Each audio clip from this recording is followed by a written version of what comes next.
大厨拿起刀想切开龙虾，却突然发现龙虾底下有什么不明液体。他想拿起龙虾一看究竟，可下一秒。被喷了一身的大厨生气地叫了学徒来处理掉龙虾，可学徒却在处理的过程中也被喷了一梭子。当他们都以为这只是龙虾死掉了而已时，大厨在下班的路上突感全身无力，他以为只是上班太累，坚持着往家里赶，但他还没走出几步就突然倒地，口吐大量黑色液体，并在随后抢救无效宣布死亡。这就是由《权力游戏》团队最新打造的科幻灾难片《种群》。该片一经上线就获得一致好评，看过的网友都表示，原以为这只是普普通通的片子，却没想到越看越上头，剧情更是没有一句废话温馨。或许海底真的生存着高智商生物，随着人类逐渐污染海洋，海洋同样也已经开始对人类做出了反击。这一切还要从一个即将出海捕鱼的渔民说起。男人本是这个村落最有能力的渔民，每次出海他都会前往更深的海域进行捕鱼，这一次也同样如此。危险也偏偏是这一次到来的。就在男人撒下渔网期待着能捕大鱼的时候，却没想到回收的渔网怎么也拉不动。随着他猛地一用力，男人也被反作用力拖进了海里。他并不想丢失自己赖以生存的渔网，于是便开始下潜试图将渔网拿回来。然而他才刚潜到水底，却突然光线开始暗淡了起来。他一抬头才发现头顶已经被密密麻麻的鱼群包围，而此刻他想逃生已经来不及了。男人只能眼睁睁地看着鱼群将自己淹没。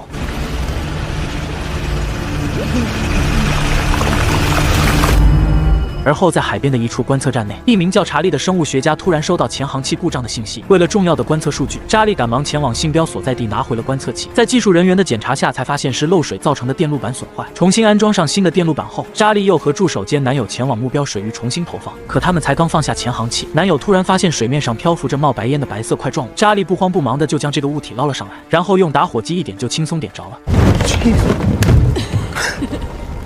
It's methane hydrate.甲烷水合物也叫可燃冰，它是由藻类死亡后下沉在海底不断累积而成，分解的时候会释放甲烷，所以会因低温而结冰，通常会很难遇到它们脱离整体浮到海面上来。Looks like a hell of a lot. More than just a few pieces. 这么多的可燃冰浮出水面也是惊呆了查理，因为从事海洋生物保护这么多年，还是第一次遇到这情况。为了探明原因，查理将这些画面录制后发回去给了总部研究。而在另一处的海边，一头满身诡异伤口的虎鲸被冲到了岸上。为了查明原因，同是海洋生物学家的莱昂根据风向来到了一处海湾。通过经验老道的渔民，他了解到2个小时前他们出海的时候，确实有一头虎鲸对他们渔船发起了攻击，并严重破坏了船只。为了自保，渔民只好用镰刀和刀叉进行反击。或许正是海滩上的那头，但这些又再次让莱昂头疼了起来。因为虎鲸是群居生物，它们一般不会主动攻击人类，那又是什么东西致使它发狂的呢？莱昂百思不得其解。为了查明原因，莱昂开始日夜监听周围海底的情况。终于在这一天，他终于探到了虎鲸群的再次出现。于是他立马收拾准备出发，然而他却没想到，就在附近的一处港口，一艘观鲸船也同时出发了，并且目的地和莱昂一样。莱昂来到海面上之后，也开始放下监听器监听鲸群的动向。可就在他沉迷的时候，一头座头鲸突然从后面游了过来。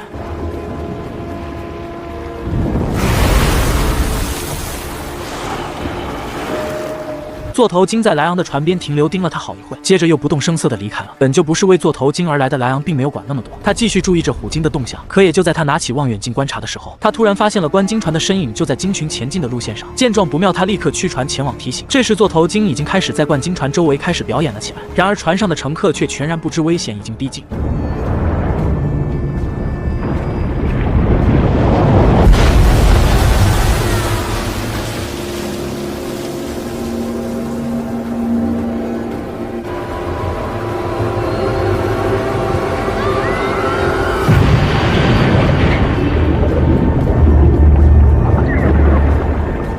这时莱昂也来到了坠船地，虎鲸群同样也已经紧随而来了。一时之间，所有人都开始与死神赛跑了起来。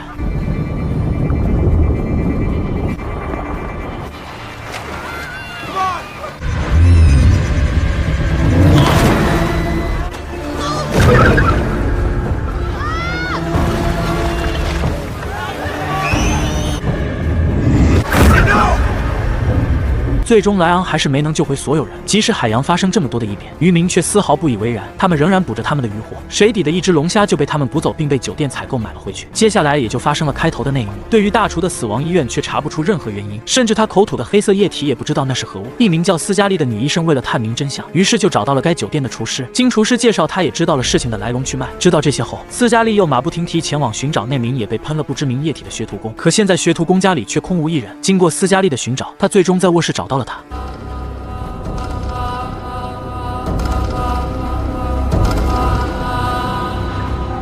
另一边，为了查明可燃冰为什么会异常浮出水面，查理的公司也派遣了科考船前往实地探查。随着探测机器人下潜到海底，他们也发现了海床上多了很多不明蠕虫，它们成群地趴在可燃冰上。看到此景，他们认为或许是这些蠕虫的原因，所以他们就将一些蠕虫带回来了研究。通过显微镜的不断观察，科学家发现这并不是现有记载的任何生物，它们就像外星生物一般突然出现在了海底。甚至通过观察发现，这些蠕虫的繁殖和生长能力都非常强大，已经远远超过了地球上的所有生物。它们是怎么出现的也无从知晓，甚至它们好像集体都在啃食可燃冰，并且会一直前进直至死亡。而它们身上好像还携带了什么不知名物质，导致即使它们死亡之后，这些物质仍然腐蚀着冰层。整个公司的科学家都对此做不出任何解释，无奈他们又只好决定启动科考船前往。And Aaron, I want you to go with them.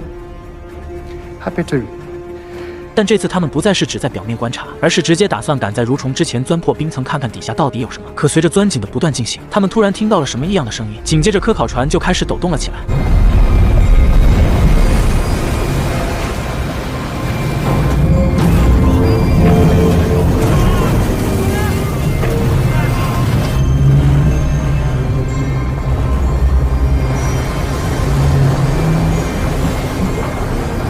这意外来得太突然，为了防止意外加剧，他们只好停止了钻井作业，然后留下一些人继续观察变化，其他人则回去继续研究蠕虫。这边莱昂为了探明虎鲸主动攻击人类的原因，也找到了一家货轮公司，并在这里见到了由木村拓哉饰演的总裁。因为就在不久前，他们的货轮在运货过程中不仅遇到了暴走的座头鲸，甚至还从海里带回来了从没见过的扇贝。在工作人员的带领下，莱昂见到了那个满是扇贝的货轮。经工作人员介绍，货轮在出发之前船体还非常干净，但才在海上航行了18天就布满了这些扇贝。Mind if I? We've got plenty to spare. 莱昂带着一些扇贝准备回去好好研究。也就在晚上的时候，留在海上的科考船却出了意外。只见一名科考人员正在录视频发抖音，却在录到一半的时候，电脑突然出现了故障，紧接着桌面开始抖动，监听显示器上又突然出现了大音量的波长，船体周围也出现了大量气泡。这一切都在说明，死神已经将他们包围了。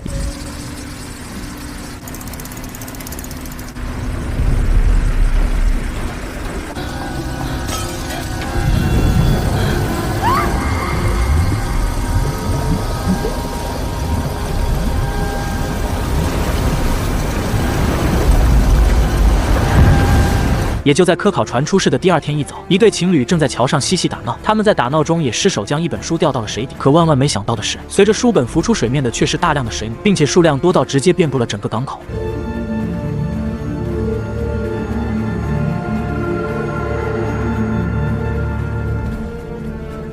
这边为了探明大厨和学徒死因的斯嘉丽，也将他们的血液拿回了实验室进行显微观察。通过和正常血液的对比，斯嘉丽发现他们的血液中都多了一种创伤弧菌。因为在正常人的血液中，人体的免疫细胞会消灭弧菌，但这2人血液中的创伤弧菌居然杀死了他们的血细胞，并且速度极其惊人。明显这是一种新型的病菌。 Yeah, lucky no one else has contracted it. There have been other people infected. I just heard this morning. None of them survived. 这边将扇贝带回实验室研究的莱昂，经过研究后也发现，这种拥有蠕虫般牙口的扇贝不是地球上任何一只贝类，并且通常的贻贝一般是不会游泳的。那么它们是怎么快速附着在货轮上的，就又成了一个谜团。对于这个谜团，莱昂又想起了海滩上的虎鲸，于是他就申请了对虎鲸进行解剖观察。 Sure an orc is big enough for your first time? No problem. Fine. But they're your responsibility. 随后在海滩边就地解剖，莱昂取出了虎鲸的大脑。继续通过解剖后，莱昂发现虎鲸的大脑里出现了一种白色类似真菌的物质。这种迹象表明，海洋中似乎有一种不知名的真菌正在改变着海洋的形态。同时间的一处洗车店内，一名洗车工上一秒还在开心着工作着，下一秒却突然开始乏力迷糊了起来。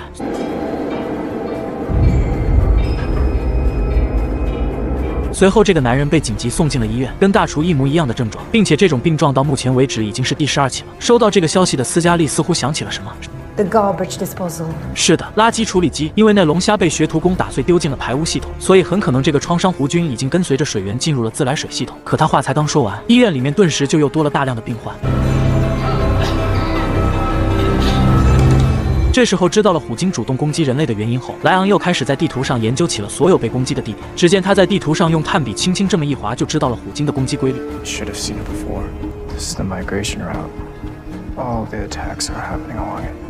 知道这些后，莱昂又驱船来到了一处地点，然后穿着泳衣就跳了下去，紧接着就游到了一处座头鲸的栖息地。而此时的座头鲸都全部在倒立睡觉，这也正是莱昂行动的主要原因。他趁着座头鲸还没醒，就将一个监视器贴在了他身上。可他才刚安置好，座头鲸居然在这时候全部无征兆的苏醒了过来。见状不妙，莱昂赶紧解开腰上的负重上浮逃命。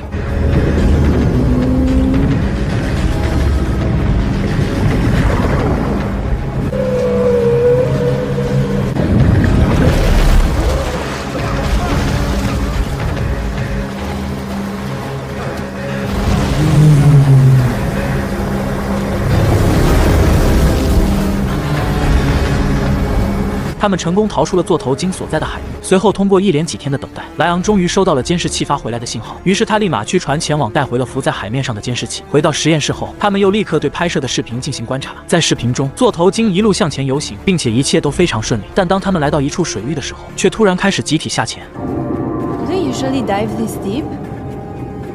No, never. 随着座头鲸的一路下潜，海底也开始变得漆黑无比。可随着时间的推移，他们发现就在前方的深海中，居然出现星星点点的亮光，甚至座头鲸越接近亮光就越亮，仿佛海底有着一座繁华的都市一般。